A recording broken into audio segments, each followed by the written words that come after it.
Alright, so this is episode 6 of the Drift Car Build, and I know you guys are really anxious to see some drifting footage and driving footage, but unfortunately still have some work to get done, so it's going to be one of those episodes, in my opinion, just a little boring, because we have some engine type of work to get done with mainly just dealing with the idle on it, as well as a little bit of cooling stuff. So that's what we're going to be tackling in this episode, and then just a few more episodes out, and then we'll be able to see some some driving footage and everything. Alright, so let's get started with this one. Alright, so first thing I need to explain is that some of the work getting done right now in this video is going to be before I painted the car, and of course then after I painted the car, just because I started the stuff before I painted it and I finished it after I painted the car, and I needed to put it all together after I'd done painting it, So don't just start flipping out on me like, bro, the car is white here and then gray there. It's a little explanation. So the first thing to do was install a new thermostat as well as put in new coolant. Okay, so now I have an ISIS thermostat over here, 60°C one. This comes on a little earlier than the OEM, just that way prevent overheating issues when we're at the track. But also the main thing is that right now the thermostat that's in this car, or if there is even a thermostat in this car, it's not coming on. So the car is constantly circulating the water, and basically the car never warms up whatsoever. So we're going to go ahead and put in this 60° thermostat, and it should at least warm up and keep our temperatures low enough to go tracking. And now it's just a 10mm, and there's 3 bolts you need to undo.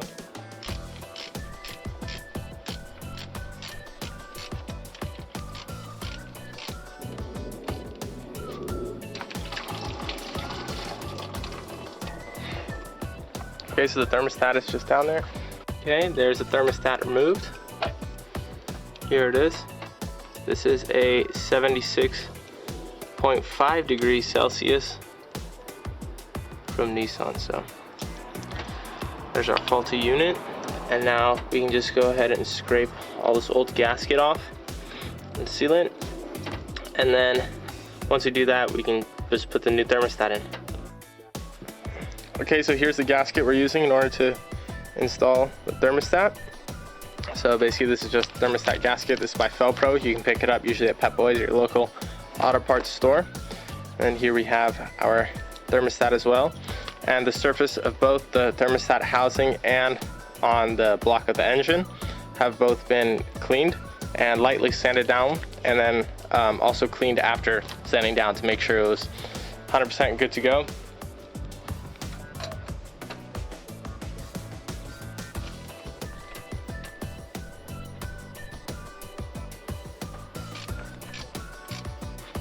Okay, so there it is, tightened up, snug for now.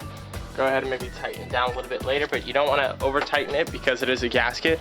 So if you over tighten a gasket, it squishes it, and then ends up you need to be putting a new gasket in there. Okay, so now I'm going to put new coolant in, and I'm going to mix it 70-30, as you can see back here. With 70% coolant and 30% water, you get basically the highest boiling point, which is plus 276°F. So we're going to be using that combination.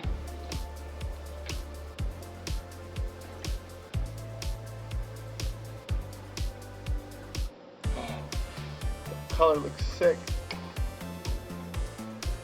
Alright, that was 20. Dude, that is such a sick color, dude. I swear, this is like drift coolant. It's meant for drifters. Alright, now you just gotta fill the rest up with water.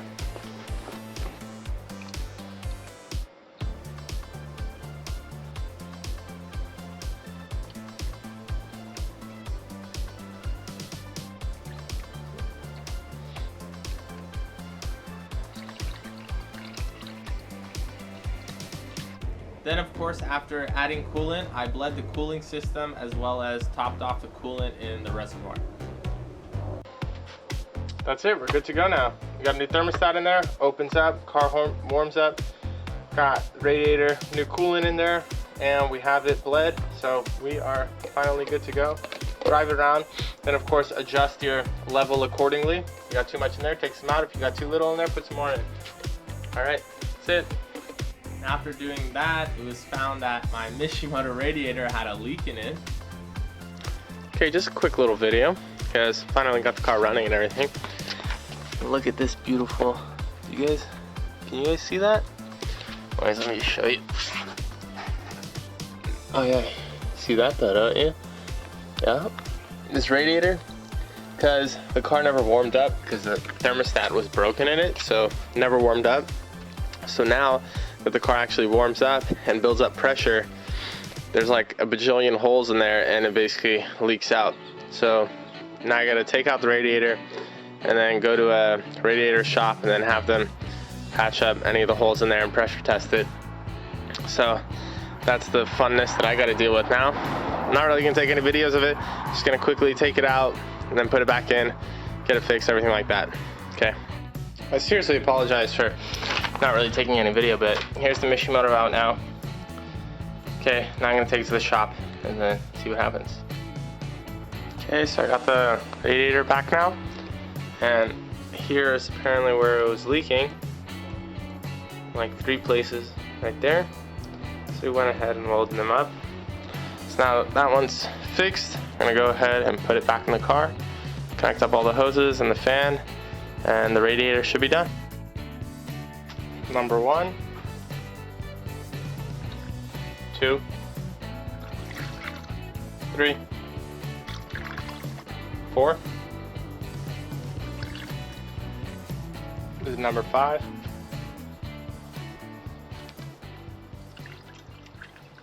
Alright, now after sorting out the cooling issue, the next step was to tackle the idle issues. Now there's 3 main idle issues up with the car right now. The first one is that the car will drop RPM, like it'll idle around like 750 RPM and then randomly just dip to 250, come back up, dip to 250, come back up, you know, like it's about to die every single time. The second idle issue is that if you just like kick throttle really quickly, just tap it, the RPM will go up to 1500 or 2000 and just hover around there, and then it'll drop back down again. So it's not like you punch it in, it revs and drop, rev and drop. It like revs, hovers, and then drops. And then the third issue is that when driving the car, if you put it in neutral, going like 40 miles an hour, the RPM still hovers around 1500 RPM to 2000, 1500 to 2000 RPM.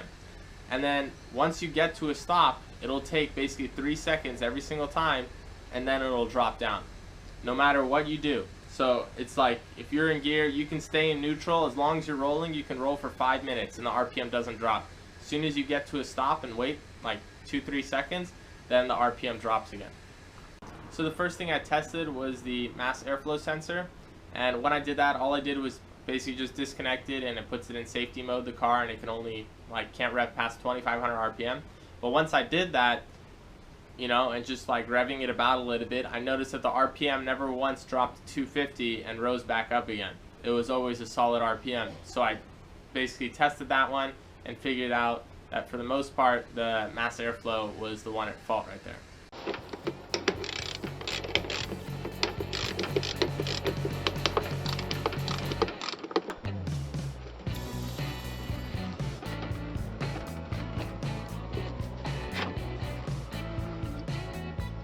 Here's the old one compared to the new mass airflow sensor. So you can tell obviously this one is cleaner, but of course they're identical and everything. This one is from a 93 to 95 Altima, and this is the one that was in my 240. And basically the Altima and 241 is interchangeable from 93 to 95 for the K24DE, the dual cam, and an S13. Because a regular S13 dual cam mass airflow sensor that you get from like a dealership or anything is going to be a retarded expensive, like 300 bucks. So this one only cost me 90 and it's brand new off eBay. So I mean, it's still nothing compared to like S14 dual cams, which are like $30, but you know, a lot cheaper than going to the dealership and having to get it. So that's that. We're gonna go ahead.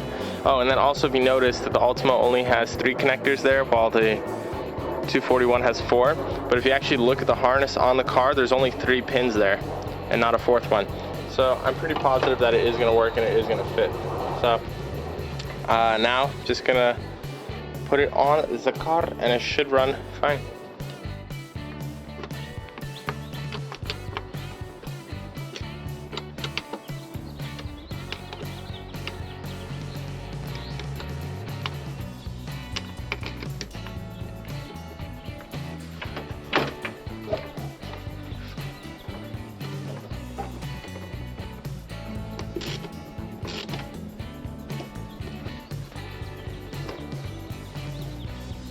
Okay, now I'm gonna put that little metal clip on.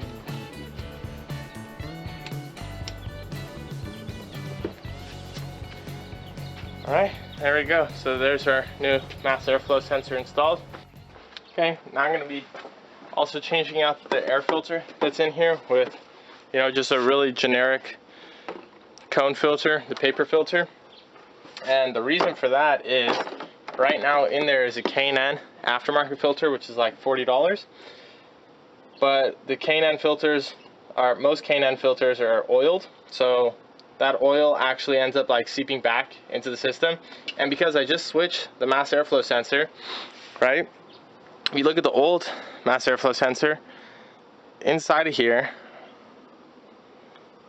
there's all these like spots, wet spots in there, which basically means that there's a liquid in there. And because it's also a goldish color, and I'm assuming from dirt and all that being in there, I'm gonna assume that K&N filter doing what it notoriously does, it basically just destroys mass airflow sensors and AFMs as well, just because of the oil that's in the filter ends up seeping back into the system and causing it to get messed up. So I'm just gonna take that one out, put this one in, and this is basically just a little cheap replacement for now, and then later on maybe I'll get an AEM dry air filter or just run for this one.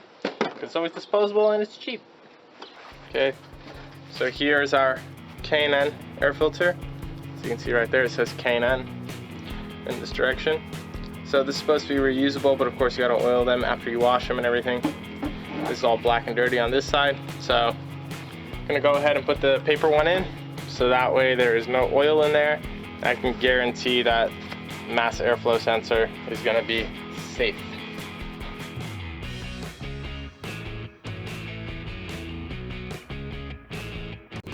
Alright, now the second idle issue looked to be the idle air control valve, just because it was messing with the idle and it seemed like, you know, compensate like that. So I took my idle air control valve out, I went ahead and cleaned it, I put it back inside the car.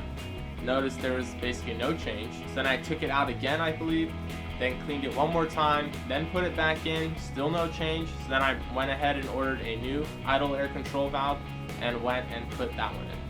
Basically, there's 4 10mm bolts at each of the corners. 1, 2, down here at the bottom, 3, and then one back here, 4.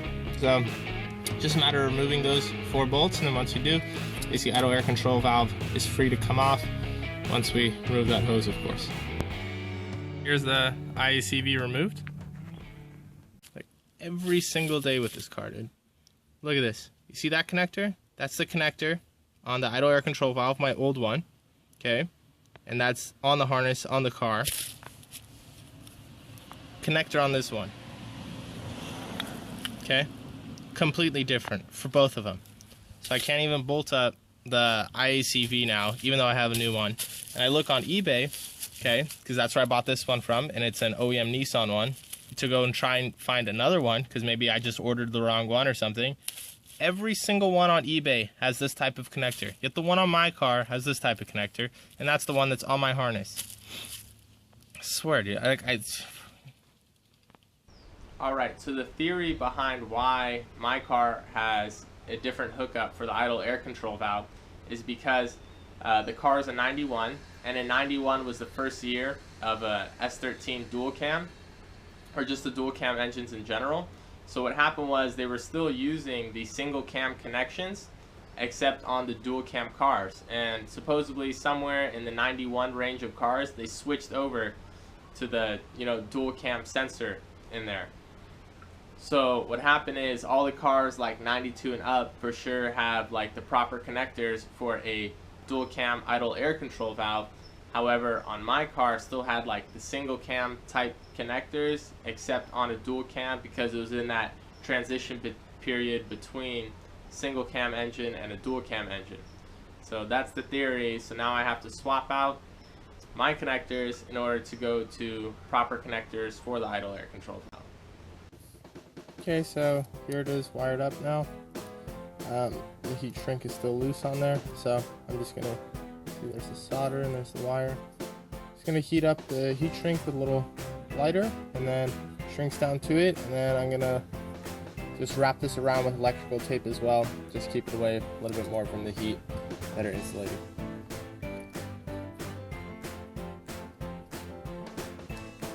Alright, so here we go. Now the cable is wrapped up, electrical tape, heat shrink, soldered, all good to go. And there's one plug, and now I gotta get work on that one plug that I actually need to do.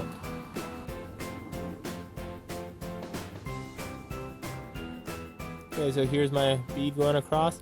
See, I cleaned up the inside because when that squishes in, it's gonna squish in, of course, all over the surface, and I really don't want it to get inside the idle air control valve. So you gotta clean up the inside, so that way it keeps away a lot of the RTV from there, because yeah, you don't want anything getting caught up in there. So that's it.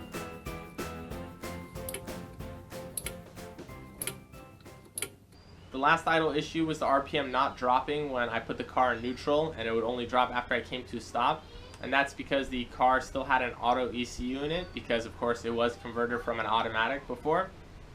And the thing is with the automatic ECU, is it still thinks it has an automatic transmission in the car, and there's something weird with the automatic transmission that basically the engine doesn't really drop to idle. It usually wants to favor around 1500 while your car is still moving.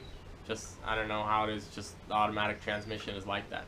So I went ahead and got a manual ECU, and I put that baby in. Just got these new shoes.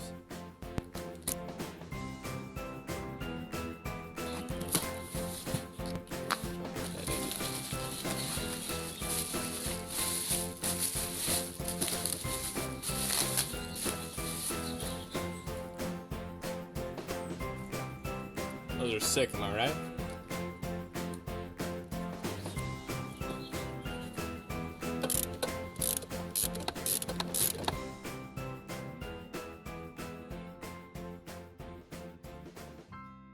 Alright, now the last two idle issues where the car seemed to stay around 1500 RPM whenever you kick the throttle, and then also it's staying around 1500 RPM when you put it in neutral. I don't know if the idle air control valve was ever at fault for that. Just, I ended up replacing the idle air control valve before I replaced the manual ECU. So, you know, there really is no way to tell if that was actually at fault. All I know now is that I have a brand new idle air control valve as well as a manual ECU. But it could have just been the manual ECU at fault. I just want to let you guys know that ahead of time. Alright, so this is episode 6 of the Drift Car Build, and as always, I hope you guys enjoyed it. Now we only got a couple more build episodes to go before we start getting into the new series, which is going to be basically about learning how to drift and everything like that. So, oh yeah, and it's going to be using this car. So I hope you guys are excited with that. Yeah, and if you just want to stay tuned with that, you can go ahead and subscribe, of course. Also, you can leave a comment or send me a message, and I'll reply to all comments usually within 24 hours. If it is a question, of course. If it's just like, oh yeah, bro, something like that, then I'll read it. I read every single comment, of course, but not necessarily that I'm going to reply to it just because it's going to clutter up the comment page. And of course, go ahead and like the video if you like the video, or if you just want to make my day, of course, because, yeah, I just like that. Alright, and that's about it. So, alright, I'll see you guys next time in episode 7.